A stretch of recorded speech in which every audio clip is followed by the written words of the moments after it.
आहे।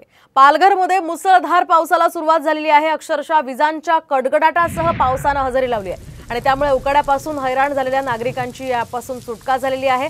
आपण पाहतोय पालघर, बोईसर, चिंचणी, मनोर या परिसरामध्ये तुफान पाऊस पडतोय आणि यामुळे उकाड्यापासून हैराण झालेल्या नागरिकांना काहीसा दिलासा मिळालेला आहे। आपण पाहतोय पुढील 24 तास मुसळधार पाऊस पडणार असल्याचा अंदाज खरं तर मुंबईमध्ये कोकणामध्ये वर्तवण्यात आलेला होता आणि त्यानुसार या पावसाला आता सुरुवात झाली।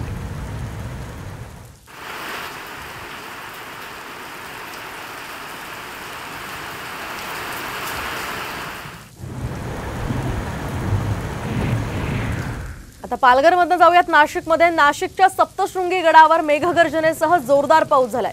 देवीच्या दर्शनासाठी भाविकांनी मोठी गर्दी केली होती।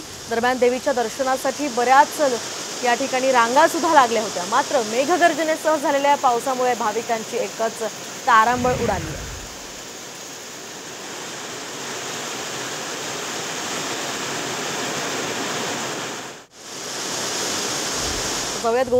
गोंदिया जिल्ह्यामध्ये वादळी वाऱ्यासह जोरदार पावसाने हजेरी लावली आहे। त्यामुळे उकाड्याने हैराण झालेल्या नागरिकांना दिलासा मिळाला।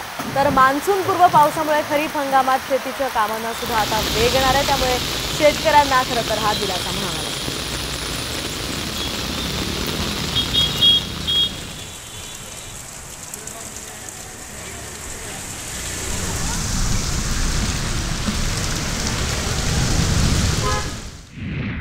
रत्नागिरीला पुढील 2 दिवस येलो अलर्ट देण्यात आलेला आहे। तर पुढील 2 दिवसात मुसळधार पाऊस पडणार असल्याचा हवामान खात्याने इशारा दिलाय। 30 ते 40 किलोमीटर प्रति तास वेगाने वारे वाहण्याची सुद्धा शक्यता आहे। त्यामुळे समुद्र किनारी कुणी पर्यटकांनी जाऊ नये असंही या ठिकाणी आवाहन करण्यात आलेलं आहे।